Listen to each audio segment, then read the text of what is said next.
warahmatullahi wabarakatuh.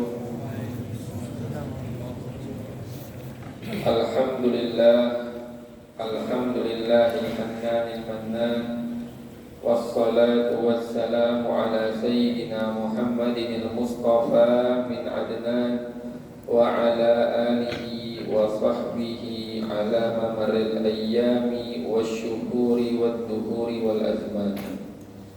Allahumma salli wa sallim ala sayyidina Muhammadin habibir rahman wa sayyidil akwan al-hadiri ma'a man salla alaihi fi kulli zamanin wa makan wa ala alihi wa sahbihi wa sallim fi kulli an. Amma ba'd. Ma'asyiral hadirin, ma'asyiral aba wal ummahat wa jami'it talabah rahimani wa rahimakumullah. Alhamdulillah, bersyukur kita kepada Allah Subhanahu wa ta'ala, yang mana Allah ta'ala telah memperkenankan kita semua untuk hadir di tempat yang paling Allah Subhanahu wa ta'ala cintai. Dan Allah ta'ala terus senantiasa memberikan kepada kita nikmat dan nikmat terus tanpa henti, baik yang kita sadari ataupun yang tidak kita sadari. Terkadang seorang hamba merasakan dirinya itu serba kurang. Itu sejatinya bukanlah pemberian Allah itu kurang, akan tetapi murni dikarenakan kita belum pandai belajar tata cara bersyukur. Makanya sebagian sholihin itu ada yang tidak punya rumah, bahkan tidak dapat makanan kecuali makanan yang kurang layak, tapi tetap mereka merasakan nikmat Allah amatlah besar. Dan di antara mereka ini ada yang bikin taubatnya Syekh Ibrahim Adham. Pernah kan sabab cerita taubatnya Syekh Ibrahim Adham, pimpinan sufi juga. Di antara sebab taubatnya ketika bertemu dengan orang yang sangat hebat dalam bersyukur kepada Allah. Syekh Ibrahim Al-Adham melihat ada seorang yang miskin, hanya bernaung di samping rumahnya, samping istananya. Beliau ini masih keturunan raja. Ketika didatangi orang tersebut, ketika ditawari untuk diberikan bantuan, dia menjawab, aku sudah berkecukupan, aku tidak butuh apa-apa lagi. Aku sudah punya 3 hal: naungan, roti yang kebetulan ketika itu roti yang amatlah keras, dan air putih agar roti itu agak sedikit lembut bisa dimakan. Sampai melantunkan syair, khubzun wa ma'un wa dhillu hadan na'imul ajallu jahadtu ni'mata rabbi in qultu anni mukillu. Roti, air, dan naungan ini nikmat yang amatlah besar. Aku telah mengingkari nikmat Tuhanku jikalau aku berkata aku masih kekurangan. Ini di antara sebab taubatnya Sayyid Ibrahim, Syekh Ibrahim Adham radhiyallahu anhu. Ma'asyiral hadirin, kita lanjutkan lagi kajian kita, yaitu kajian kitab Muhammad sallallahu alaihi wasallam, Al-Insanul Kamil. Nabi Muhammad adalah manusia yang sempurna. Di pertemuan lalu kita masih di tengah-tengah pembahasan tentang kemuliaan dan kesucian nasab baginda besar Nabi Muhammad sallallahu alaihi wasallam. Bismillahirrahmanirrahim. Qala al-musannif syekhina as-sayyid Muhammad bin Alwi al-Maliki al-Hasani rahimahullah wa nafa'ana bihi wa bi'ulumihi wa bi'ulumikum fid dharain amin. Wa 'an ibni Abbas radhiyallahu anhuma annahu qala Rasulullah sallallahu alaihi wasallam lam yaltaqi abawaya qattu ala sifah. Diriwayatkan dari Abdullah bin Abbas bahwasannya Rasulullah sallallahu alaihi wasallam pernah bersabda, tidaklah pernah bertemu kedua kakek moyangku, datuk-datukku, tidak pernah bertemu dengan pertemuan zina. Maksudnya tidak ada satupun dari kakek moyang Nabi atau nenek moyang Nabi dari lelaki ataupun perempuan yang pernah jatuh dalam perbuatan zina sampai ke Nabi Adam alaihi salam. Meskipun sempat disela-selai masa jahiliyah yang amatlah lama, yang mana rata-rata hampir setiap keturunan, hampir setiap nasab pernah jatuh salah satu kakeknya atau neneknya dalam perbuatan yang tidak baik. Tapi Nabi SAW tidak. Semua kakeknya, semua neneknya terjaga dari hal-hal tersebut. Lam yazalillahu yanquluni minal aslabit thayyibah ilal arhamit thahirah. Allah senantiasa memindahkanku dari sulbi-sulbi yang baik menuju rahim-rahim yang suci. Musaffan muhadzaba, jernih, bersih. La tatasya'abu syu'batan illa kuntu fi khairihima. Tidaklah bercabang dua cabang dalam nasab, melainkan aku berada di cabang yang terbaik. Makanya dalam perihal ini ulama mengatakan termasuk tafsiran ayat Al-Quran, wa taqallubaka fis sajidin, dan engkau itu bolak-balik mondar-mandir di dalam sulbinya ahli sujud.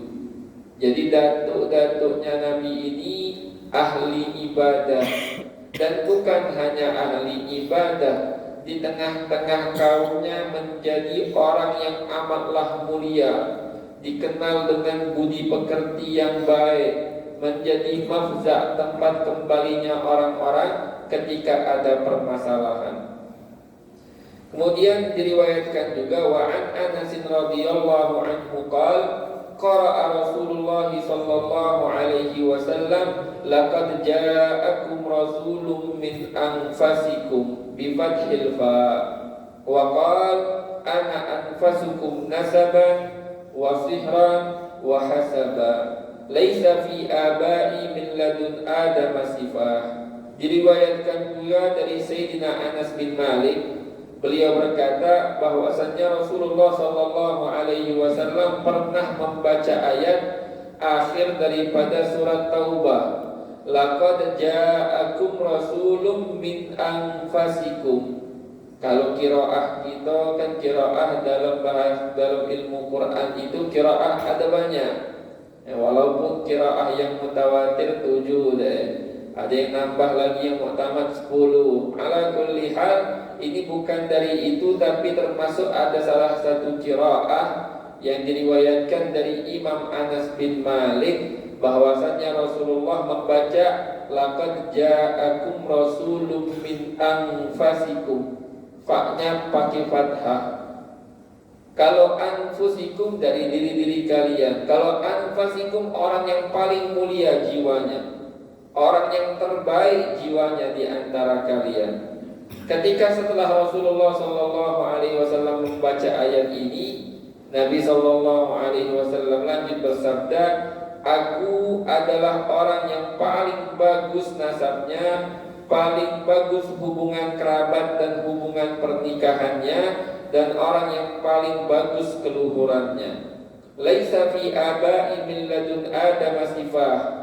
Tidak ada dalam kakek moyangku sejak zaman Nabi Adam hal-hal yang buruk, perbuatan zina atau semisalnya.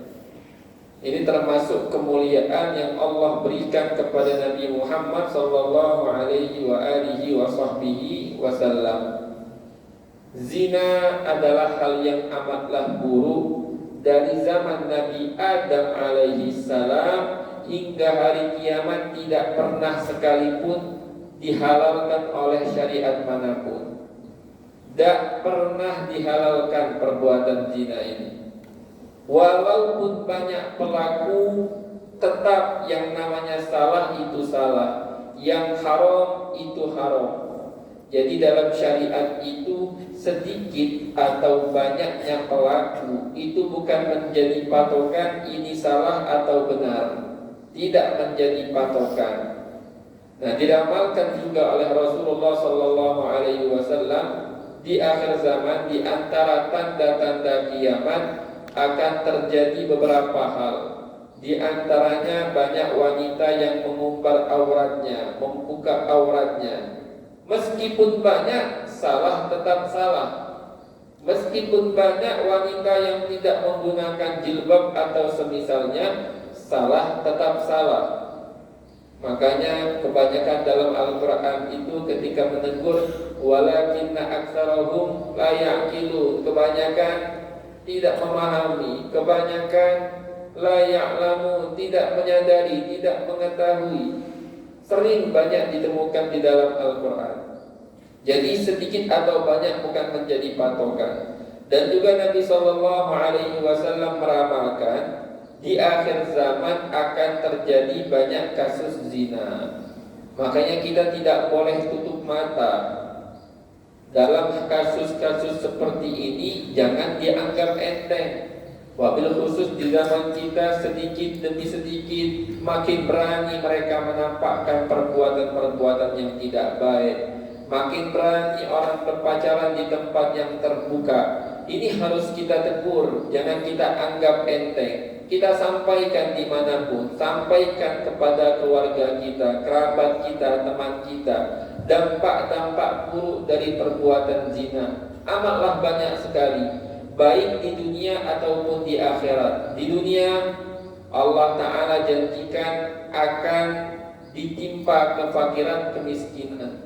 Di dalam hadis Rasulullah sallallahu alaihi wasallam bersabda, "Inna zina yajlibul faqr." Sesungguhnya zina menyebabkan kefakiran. Makanya ulama mengatakan la faqra ma'ad duha wa la ghina ma'az zina. Tiada kefakiran yang disertai dengan adanya salat duha, dan tiada kekayaan yang disertai dengan perbuatan zina. Ini yang pertama. Kemudian yang kedua, di antara dampaknya, ini masih di dunia. Tidaklah berzina seorang pezina di saat dia berzina itu, melainkan Allah Subhanahu wa Ta'ala cabut cahaya iman dari hatinya. Dan tidak ada penegasan dalam hadis apakah cahaya tersebut Allah kembalikan atau tidak. Makanya para ulama mengatakan wallahu a'lam, apakah kembali atau tidak tergantung. Kalau Allah masih menyayangi hamba ini, masih menginginkan kebaikan untuk hamba ini, Allah balikkan lagi. Tapi kalau Allah tidak ingin mengembalikannya lagi, ya sudah, maka tidak akan kembali lagi. Dan dia tidak merasakan nikmatnya sholat, nikmatnya ibadah, nikmatnya mengaji, nikmat ibadah apapun. Ini yang kedua. Kemudian yang ketiga, dampak buruknya juga masih di dunia ini. Idza kasura zina kasural waba. Jikalau banyak terjadi kasus zina, maka akan terjadi banyak sekali macam-macam penyakit menular. Virus ini atau virus itu, penyakit ini atau penyakit itu, banyak sekali. Di zaman Nabi Musa alaihissalam, dulu mungkin pernah kita sampaikan, umat Nabi Musa pernah dikarenakan ada kasus zina, dan para pembesar-pembesarnya tidak ada yang menentang. Nabi Musa dan Nabi Harun saja yang menentang, dan beberapa orang mukmin. Setiap harinya 70.000 orang wafat dikarenakan sakit taun, sakit kusta, sakit yang menular. Dikarenakan tidak ada yang mengingkari, tidak ada yang menentang. Yang menentang hanya Nabi Musa, Nabi Harun, dan beberapa orang soleh. Jadi sangat penting, jangan kita anggap enteng. Ini yang ketiga. Dan masih banyak lagi. Adapun di akhirat, sebagaimana banyak dalam riwayat, kemaluan mereka akan menyala-nyala api, dan juga akan keluar dari kemaluan mereka bau yang amatlah busuk, sehingga penghuni neraka pun terganggu.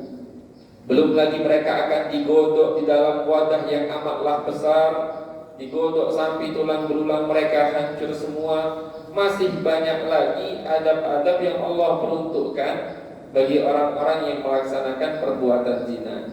Mungkin kita kalau untuk zina mungkin masih jauh, kita ingkarnya masih kuat, mungkin insya Allah. Jikalau tidak, kita tangisi diri kita sendiri, kita bertaubat kepada Allah. Tapi ada 3 hal penting yang harus kita tegaskan, yang harus kita perhatikan. Yang pertama, terkadang orang tidak berlaku zina tapi dia ridha dengan perbuatan zina. Disebutkan oleh ulama, ar-ridha bil kufri kufrun, war-ridha bil maksiyati maksiyatun. Ridha dengan kekufuran itu kufur, dan ridha dengan kemaksiatan seakan-akan dia melakukan maksiat, itu maksiat sudah. Ini yang pertama. Jadi kita harus ingkar, jangan anggap enteng hal-hal seperti ini. Yang kedua, Allah Ta'ala tidak hanya melarang zina. Allah larang, Allah Ta'ala berfirman, wala taqrabuz zina, janganlah kalian dekati perbuatan zina.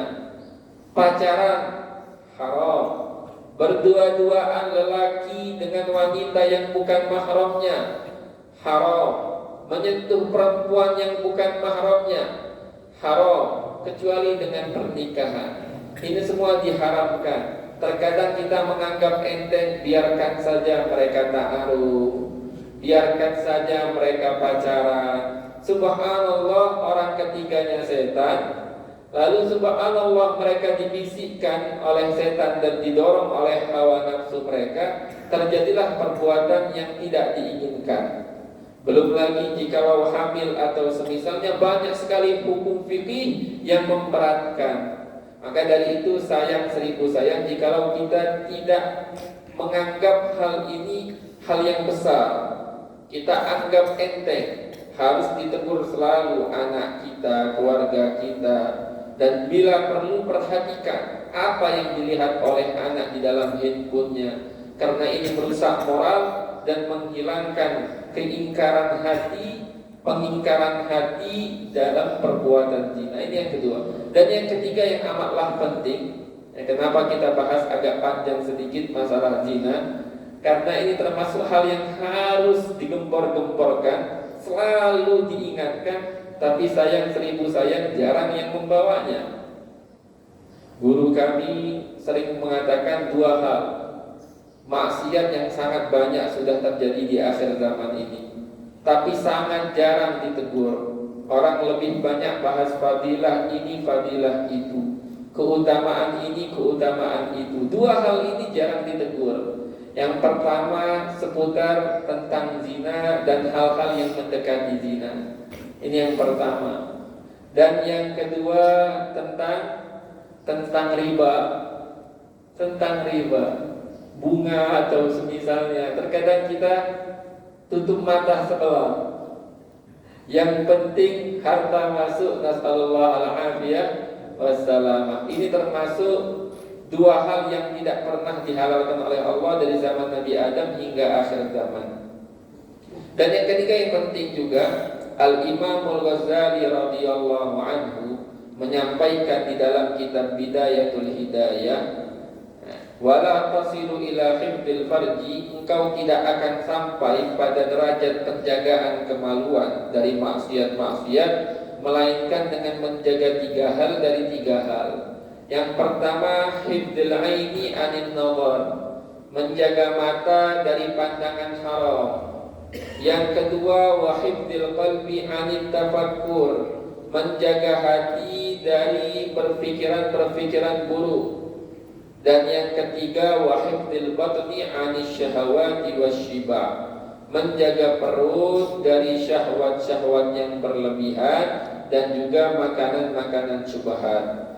Ulama mengatakan jelas, apalagi makanan haram sangat berpengaruh, sangat sulit bagi orang yang melakukannya, memakannya untuk menjaga kemaluannya dari perbuatan-perbuatan buruk. Kita kembali lagi kepada pembahasan kitab Muhammad Al-Insanul Kamil. Kami jelaskan ini dikarenakan ini tugas dan juga kewajiban bagi da'i dan selain da'i untuk menentang segala hal yang mendekati perbuatan buruk ini. Wa an Aisyah ummul mukminin radhiyallahu anha 'anil Nabi sallallahu alaihi wasallam an Jibril alaihi salam. Diriwayatkan juga dari Sayyidina Aisyah bahwasanya dari Nabi sallallahu alaihi wasallam dan diriwayatkan dari malaikat Jibril alaihi salam. Qal malaikat Jibril berkata, qallabtu masyariqal ardi wa magharibaha. Aku sudah bolak-balik ke daerah timur muka bumi ini sampai dan juga daerah baratnya. Sudah aku putar-putar, bolak-balik. Falam ara rajulan, maka aku tidak melihat seorang pun afdala min Muhammadin sallallahu alaihi wasallam, yang lebih utama dari Nabi Muhammad sallallahu alaihi wasallam. Walam ara bani abin afdala min bani Hashim, dan aku tidaklah melihat ada satu keturunan yang lebih afdal ketimbang keturunan Bani Hashim. Wa fi sahih Bukhari an Abi Hurairah radhiyallahu anhu 'anil Nabi sallallahu alaihi wasallam, diriwayatkan juga dari Nabi sallallahu alaihi wasallam, bu'ithu fi khairi quruni bani Adam qarnan fa qarnan. Aku diutus di generasi terbaiknya manusia.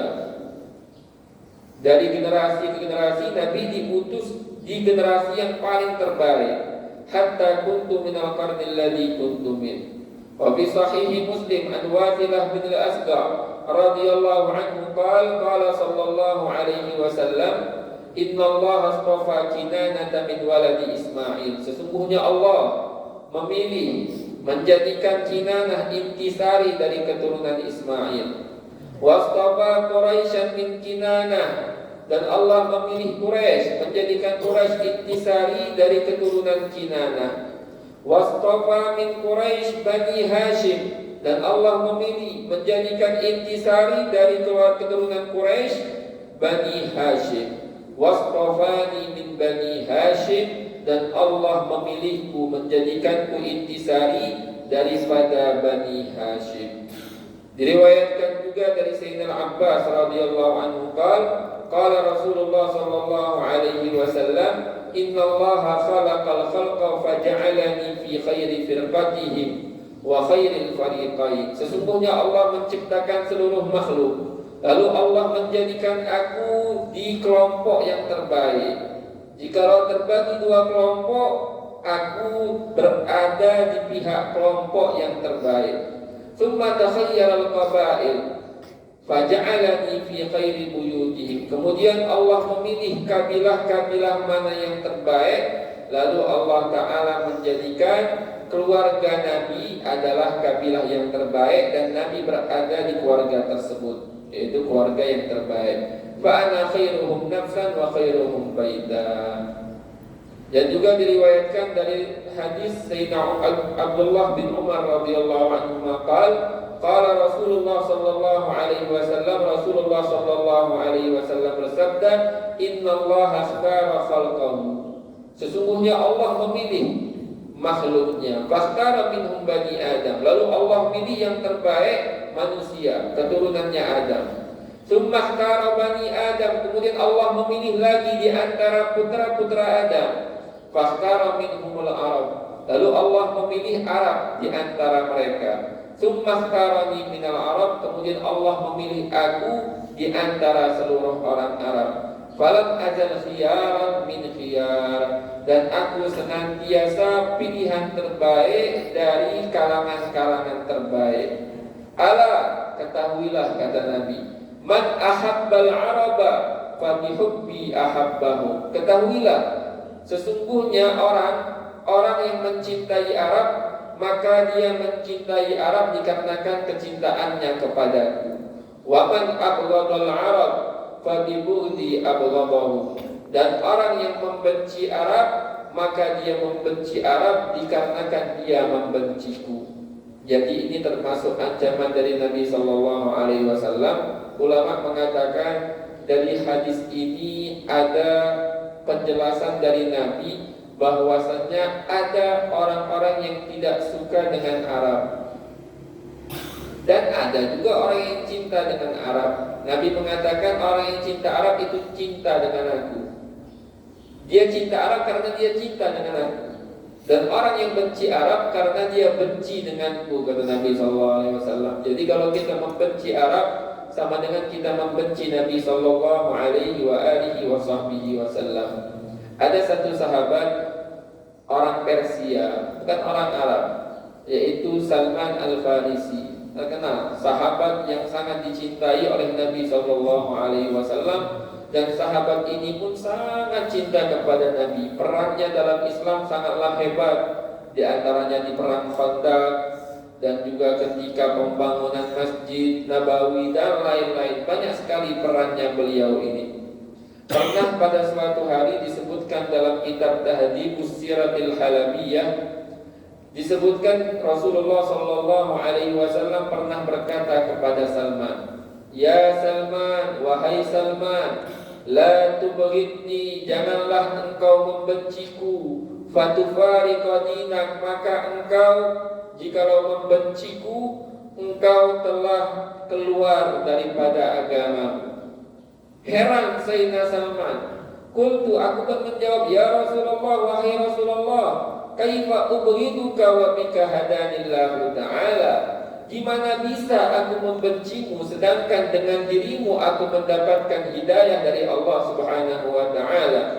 Lalu Nabi pun menjawab, qal tubghidul araba fatubghiduni. Jikalau engkau benci dengan orang Arab, maka otomatis engkau benci kepadaku, kata Nabi sallallahu alaihi wasallam.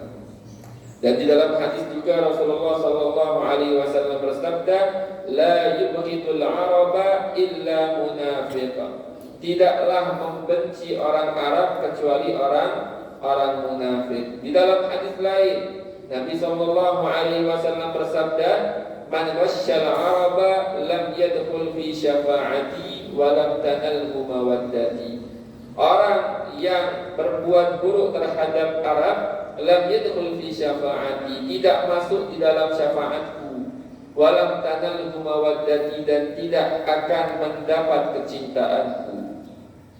Dan juga di dalam hadis lain Nabi ketika memotivasi kita agar mencintai Arab, Nabi sallallahu alaihi wasallam bersabda, "Ahibbul araba li thalath." Cintailah Arab karena 3 hal. Yang pertama, li anni arabi, karena sesungguhnya aku orang Arab, kata Nabi. Yang kedua, wal Qur'anu arabi, dan Al-Qur'an berbahasa Arab.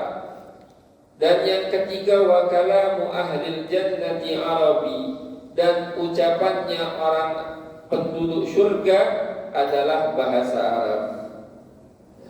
Diceritakan juga pernah di zaman Nabi sallallahu alaihi wasallam ada seseorang yang mati dalam peperangan. Kalau mati dalam perang apa istilahnya? Syahid. Syahid. Nah, subhanallah, ada seseorang dari pihak muslimin terbunuh ketika berperang di jalan Allah. Ketika itu Sa'ad bin Abi Waqqas sedang berada di hadapan Nabi. Tiba-tiba ada orang berbicara seperti ini, "Ya Rasulullah, wahai Rasulullah, qutila fulan, fulan telah terbunuh." Apa jawaban Nabi sallallahu alaihi wasallam? "Ab'adahullah, innahu kana yubghidu Quraisyan." Semoga Allah menjauhinya dari rahmat Allah. Sesungguhnya orang tersebut dia membenci orang Quraisy. Benci itu letaknya, benci dan cinta itu letaknya di dalam hati. Adapun ucapan, tingkah-tingkah, tindak tanduk itu cerminan apa yang ada di dalam hati. Makanya ada ucapan, "Ma fika dhahara ala fik." Apa yang tersembunyi di dalam hatimu itu nampak di mulutmu, nampak dalam perihal perbuatan kita, ucapan-ucapan kita. Layaknya gelas, kullu ina'in yandahu bima fi.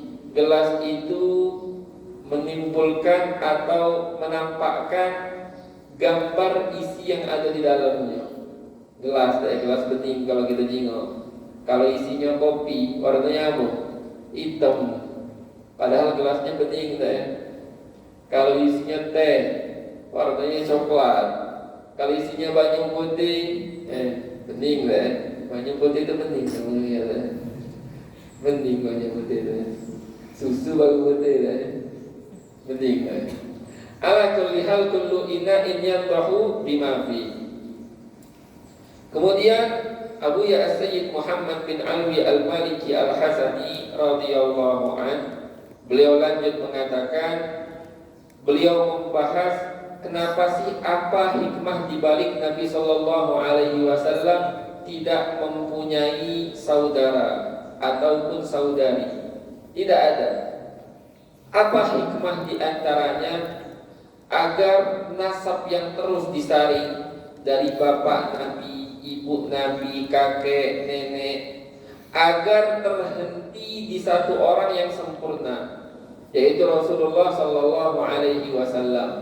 Tidak ada terbagi dengan orang-orang lain. Makanya kata Al-Imam Al-Busiri ketika menyifati Nabi, nanti pun ada munazzahun an syarikin fi mahasinihi. Nabi itu saking bagusnya itu tiada saing. Tiada orang yang ikut serta dalam kemuliaan Nabi Sallallahu Alaihi Wasallam. Ini yang pertama. Yang kedua, ada permasalahan juga disebutkan di dalam kitab sirah-sirah lain, bahwasannya apa sih alasan Allah Subhanahu wa taala menjadikan Nabi sallallahu alaihi wasallam yatim. Bahkan Nabi sallallahu alaihi wasallam yatim piatu. Apa hikmah di balik itu? Yang pertama, kata ulamanya, hak-haknya orang tua itu besar. Dan juga tugas membawa risalah kenabian itu juga amatlah berat. Jika Nabi Sallallahu Alaihi Wasallam diberikan beban juga bakti kepada orang tua, takut Nabi terlalu sibuk berbakti kepada orang tua dan tidak mempunyai waktu yang banyak bersama umat. Ini yang pertama di antara hikmahnya. Yang kedua di antara hikmahnya, jikalau Nabi itu ayahnya hidup, ibunya hidup, dikhawatirkan sebagian orang yang tidak menyukai atau hasud dengan kemuliaan Nabi, iri dengan kemuliaan Nabi, akan memfitnah atau menyebarluaskan ungkapan-ungkapan seperti ini. Nabi Muhammad itu jadi Nabi karena sudah dipanas-panaskan oleh ayahnya, dididik oleh ayahnya untuk mengaku-ngaku jadi Nabi. Didikan dari ayahnya. Kebaikan Nabi itu, keluhuran Nabi itu didikan, hasil didikan dari seorang ayah, bukan dikarenakan murni dari Allah Ta'ala. Ini hikmah yang kedua. Dan di antara hikmahnya juga, Nabi Sallallahu Alaihi Wasallam itu contoh baik dalam kesenangan ataupun kesedihan. Siapa orang yang paling sedih di kehidupan ini? Jikalau dia bandingkan musibah dia dengan musibah Nabi, maka akan terasa ringan. Makanya ulama ada yang mengatakan, idza asabatka musibatun fadhkur musabaka bi musibatin Nabi sallallahu alaihi wasallam. Jikalau engkau tertimpa musibah, untuk menenangkan diri, maka ingat-ingatlah, bandingkanlah musibahmu dengan musibah Nabi. Engkau yatim, Nabi tak sempat bertemu dengan ayahnya. Engkau piatu, Nabi dari kecil piatu. Dan bahkan Nabi menyaksikan sendiri saat-saat wafatnya ibunya. Ketika ibunya wafat, ayahnya wafat, kakeknya wafat, Nabi ada di tempat. Nabi nangis di sisi belakang sisi kasurnya Sayyidina Abdul Muttalib. Ketika orang-orang sedih, pasangannya yang tercinta meninggal, Sayyidatina Khadijah meninggal. Orang yang selalu membela, mensupport meninggal, Abu Thalib meninggal. Dan masih banyak lagi gangguan-gangguannya, belum cacian, ludah, lemparan, bahkan kotoran hewan, diperangi, diusir dari tempatnya sendiri, harta-hartanya diambil, dicemooh, dijelek-jelekkan di seluruh semenanjung Arab. Siapapun yang datang, mereka berusaha menjelek-jelekkan Nabi Sallallahu Alaihi Wasallam. Makanya belajar sirah amatlah penting. dengan belajar sirah kecintaan kita kepada Nabi bertambah. Dan juga musibah-musibah ini jikalau kita selalu bandingkan dengan Nabi jadi pacak membandingkan dengan bisa membandingkannya dengan kehidupan Nabi, maka menjadi terasa ringan. Kata ulamanya, sebagian ulama, jikalau ada tertimpa musibah yang mirip-mirip dengan Nabi, senang, alhamdulillah. Ada sedikit kemiripan lah, minimal ada sedikit kemiripan, senang. Bukannya malah sedih. Kalau kita dikit-dikit sedih dikit-dikit sedih deh. Setan itu bukannya pengen kita tuh masuk neraka Andai kata tak pacak kita masuk neraka, minimal di dunia sengsara dia, sedih terus. Diusahakan sama setan itu. Bahkan ulama ngomong sumpah itu ditimbulkan sama setan. Setan tuh musuh kita nih, pengen kita sedih terus, murung terus, sumpah terus. Makanya hal-hal ini kita usahakan kita jauhkan sejauh-jauh mungkin. Dan insya Allah kita tutup. Nasab Nabi pernah kita sampaikan di pertemuan lalu. Nasab Nabi mempunyai faedah-faedah yang amatlah banyak. Di antara faedah kalau kita menghafal nasab Nabi dan juga kita membawa atau menulis nasab Nabi atau kita gantung di rumah, itu akan dijaga dari segala keburukan insya Allah Ta'ala. Dan nasab Nabi kalau yang sepakat itu dari Muhammad sampai Adnan.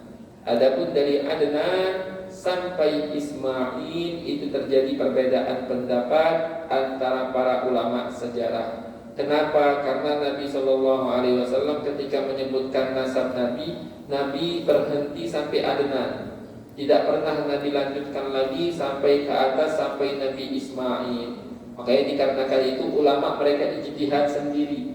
Mereka ijtihad, mereka mencari-cari agar menjadi tahu lebih paham lagi seputar tentang Nabi SAW. Mungkin kita tutup dulu kajian kita hari ini, dan insya Allah kita akan lanjutkan di pertemuan yang akan datang. Apabila ada kata-kata yang salah kami minta maaf, dan kepada Allah kami memohon ampun. Bismillahirrahmanirrahim. Alhamdulillahirabbil alamin. Allahumma salli wa sallim ala sayyidina Muhammadin wa ala alihi wa sahbihi ajma'in.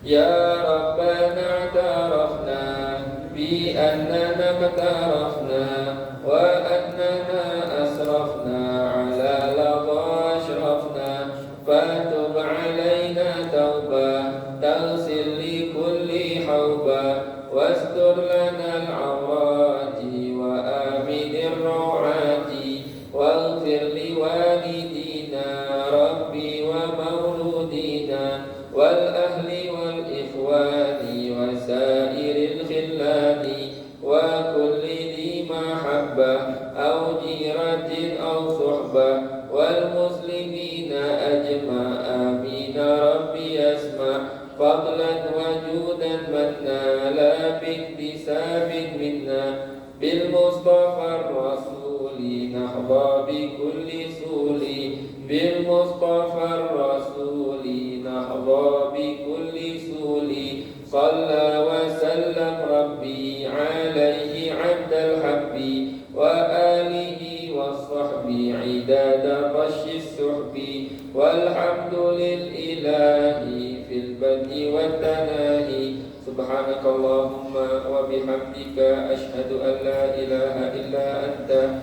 astaghfiruka wa atubu ilaik wa sallallahu ala sayyidina Muhammadin wa ala alihi wa sahbihi wa sallam walhamdulillahi rabbil alamin. Hakadha minni wal afu minkum. Wassalamu alaikum warahmatullahi